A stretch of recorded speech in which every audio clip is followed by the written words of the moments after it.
Eto sunod, mga kababayan. Pakinggan niyo ito ha. Sunod nating pag-uusapan mga kababayan ay, hmm, ano yan Ken? Kay Marcoleta. Eto na, Mga kababayan, eto ngayon yung ating pag-uusapan na patungkol kay Marcoleta. Bakit? Mga kababayan, actually 1 week na yata si Marcoleta sa Japan. Nasa Japan ngayon si Marcoleta, mga kababayan, para saan? Nakipagpulong kay Japanese human rights activist na si Shunichi Fujiki. Kaugnay sa ICC case ni dating Pangulong Rodrigo Duterte.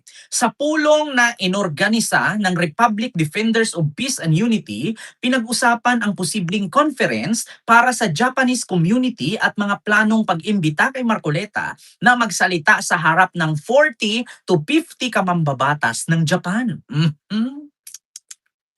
Nako, eto ang picture mga kababayan. Ulitin ko basahin ko po. Sa pulong na inorganisa ng Republic Defender of Peace and Unity, pinag-usapan ang posibleng conference para sa Japanese community at mga plano sa pag-imbita kay Marcoleta na magsalita sa harap ng 40 to 50 kamambabatas ng Japan. So ngayon mga kababayan, ayan po yung picture kasama niya si Shunichi Fujiki, isang human rights activist ng Japan. Yung nagsalita mga kababayan na sa United Nations na palayain daw si Digong, ito yon, yung nag-trending. So ngayon mga kababayan, nag-react ako. Wala namang problema makipagpulong kasi this is a free country, you can do whatever you want to do. Sa Japan, di ko lang alam. No? Sa Pilipinas, pwede yan. So ngayon mga kababayan, ang tanong ko, anong sasabihin ni Marcoleta sa harap ng 40 to 50 kamambabata sa Japan? Kinidnap si Digong? Pinakulong ni BBM? Siraan ang administrasyong Marcos? Gumawa ng kasinungalingan? Mag-imbento ng kwento? Yun ang tanong ko. Yun ang tanong ko. Pagpunta ba ni Marcoleta doon sa Japan at harap niya or kaharap niya ang 40 to 50 kamambabatas sa Japan, anong sasabihin niya doon? 'Di ba?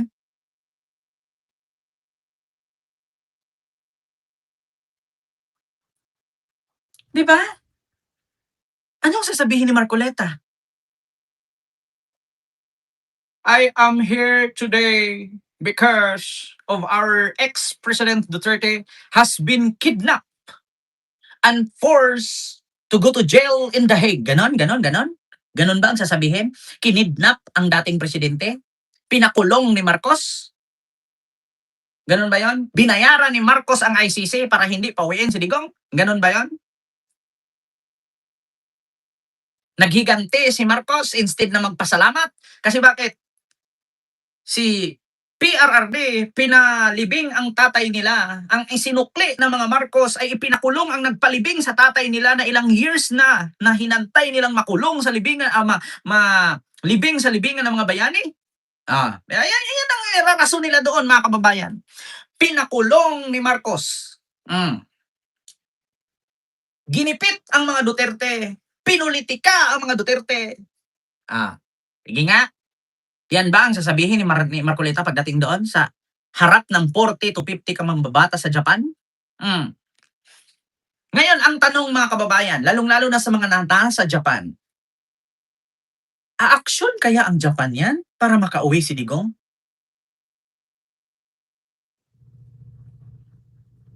Anong magagawa ng Japan kung makipagpulong si Marcoleta doon?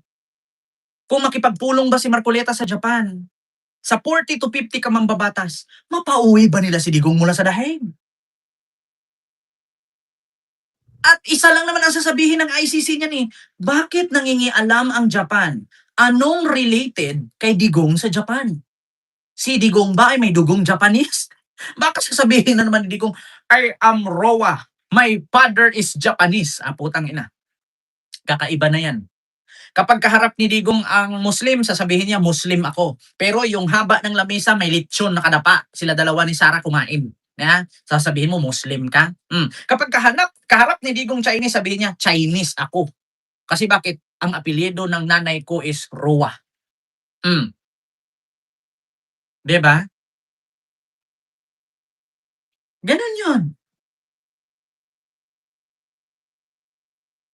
Tsaka bakit ang isang non-government organization magpapaharap ng 40 to 50 ka mambabatas kay Marcoleta? Anong koneksyon ni Shunichi Fujiki na isang human rights activist na hindi naman siya miyembro ng government ng Japan? Kasi non-government organization si Shunichi Fujiki. Ah, ang tanong, ito bang si Shunichi Fujiki is a government o part of the government in Japan? Kasi according sa aking pagre-research, si Shunichi Fujiki is a non-government organization group. So paano ngayon ni Shunichi Fujiki iharap yung 40 o 50 ka mambabatas kay Marcoleta? 'Di ba? Tanong ko lang mga nasa Japan, i-research nyo nga kung anong posisyon ni Shunichi Fujiki sa Japan government.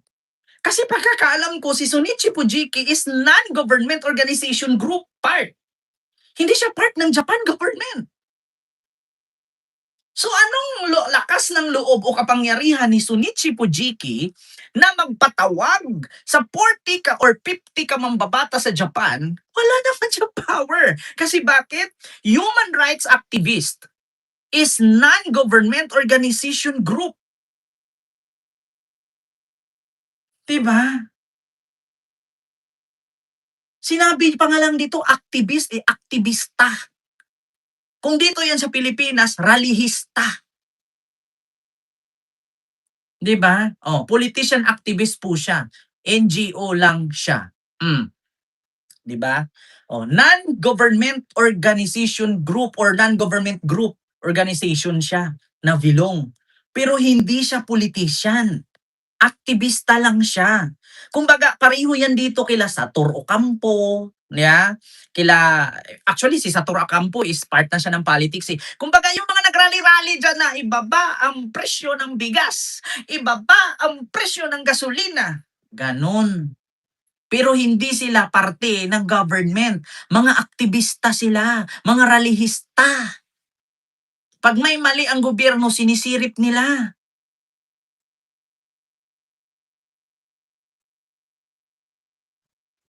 'Di ba? Ang tanong, saan 'to sa Japan? Sabi ni Ma'am Mary Suzuki, Nanay Minda, hello po. Mahigpit dito sa Japan lalo sa mga illegal activities. O, di ba? Kasi sa totoo lang mga kababayan, i-research na natin kung anong kaugnayan ni Shunichi Fujiki. Shu, wait lang mga kababayan na. Shunichi Fujiki, Japan. Ito ha, mga kababayan. Fact check. Mm. Ito na, fact check ng Rappler. Patay ka din ha. Ito sa Rappler ha, fact check. Shunichi Fujiki, the person cited in the post, did not say that the UN is willing to rescue Duterte, nor is the official spokesperson of the international organization contrary of what the post implies. Ayan na, no UN plan to rescue Duterte from ICC custody. Ayan ha, Rappler. Fact check. Fake news. 'Di ba? Mm. Fake news mga kababayan na si Shunichi Fujiki ay nanawagan sa UN para i-rescue si Digong. Ayan na, fact check. No UN plan to rescue Duterte from ICC custody with ah, Shunichi Fujiki. Kita niyo yan mga kababayan na fact check tuloy. Kita niyo yan. Grabe talaga kapag mga DDS ang balita, no?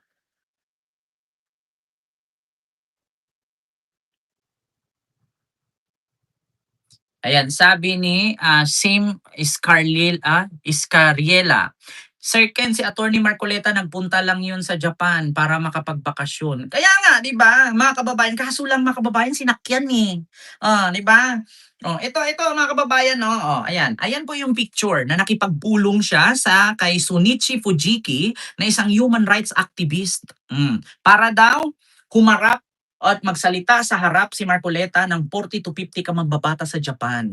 So ang tanong, anong koneksyon ba ni Sunichi Fujiki sa government ng Japan? Ipagkakaalam ko mga kababayan, kapag ganyan kasi hindi po mangingihila alam or manghihimasok ang Japanese government sa problema ng ibang lugar, ibang bansa. Bakit? Bakit nila pagtugunan ng pansin yung ganyang issue, samantalang meron naman silang issue sa kanilang bansa? Oo, Miwaku, Japan. Miwaku, Japan on Duterte issue. Miwako, Japan on Duterte issue in the ICC. Miwako, ibig sabihin hindi sila mangialam. 'Di ba? Yun ang ibig sabihin dun, Miwako. Diyos ko naman mga kababayan. Ito ay galing po ito sa post ng SMNI ha. SMNI post po ito ha. Hindi tayo gumagawa ng kwento dito. SMNI issue. Post ng SMNI yan sila din ang naglagay ng caption. Sana harapin ni Marcoleta yung 40 to 50 ka mambabatas sa Japan. Kasi yan ang caption ng SMNI. Ayan po yung logo nila ayan SMNI ayan pa SMNI. Ayan 'di ba?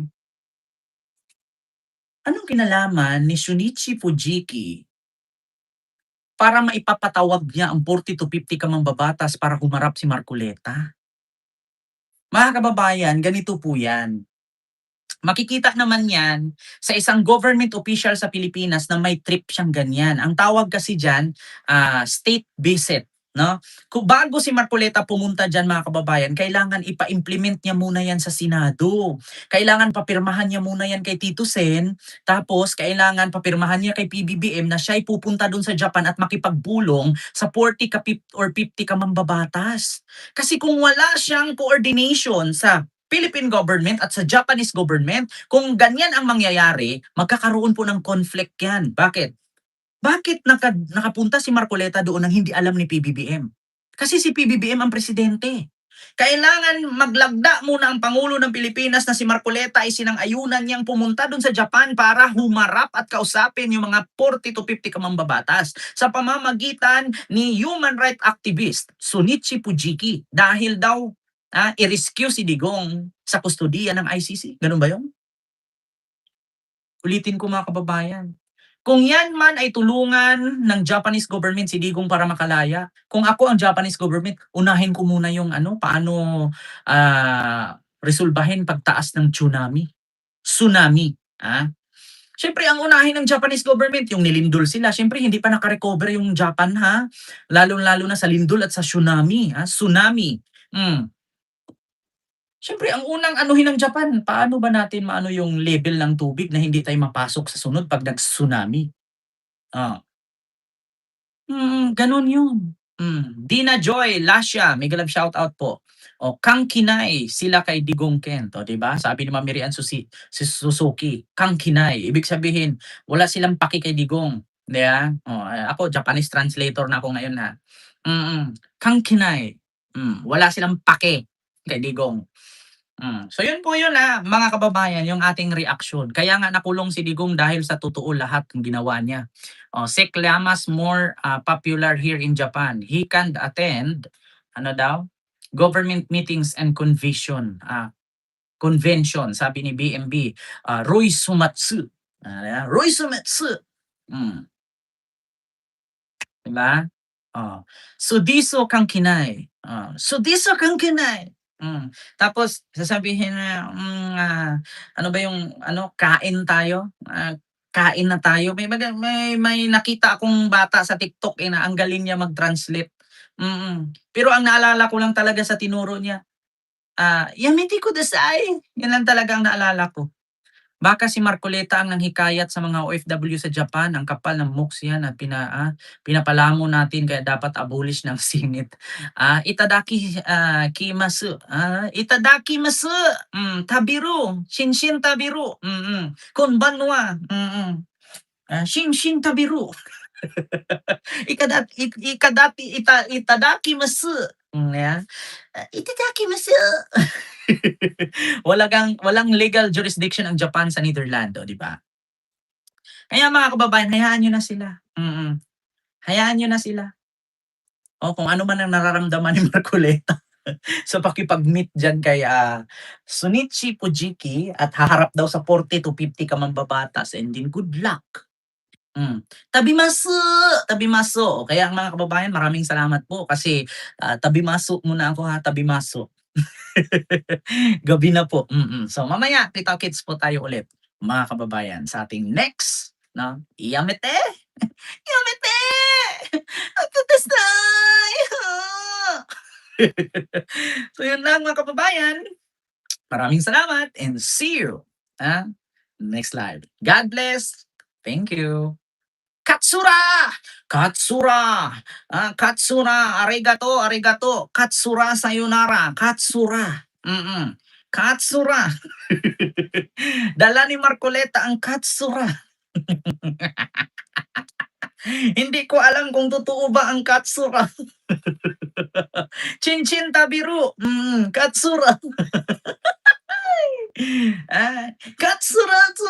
Katsura! Katsura! Tabimasu! Tabimasu! Katsura! Meta ni atode! Mata ne atode! Katsura! Nishimono katsura! Nishimono katsura ne!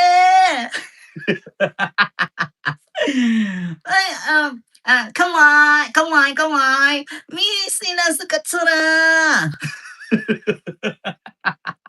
Yun lang mga kababayan, maraming salamat po sa inyong lahat. Mag-ingat po kayo. Sayonara, misinasu katsura! Misinasu katsura!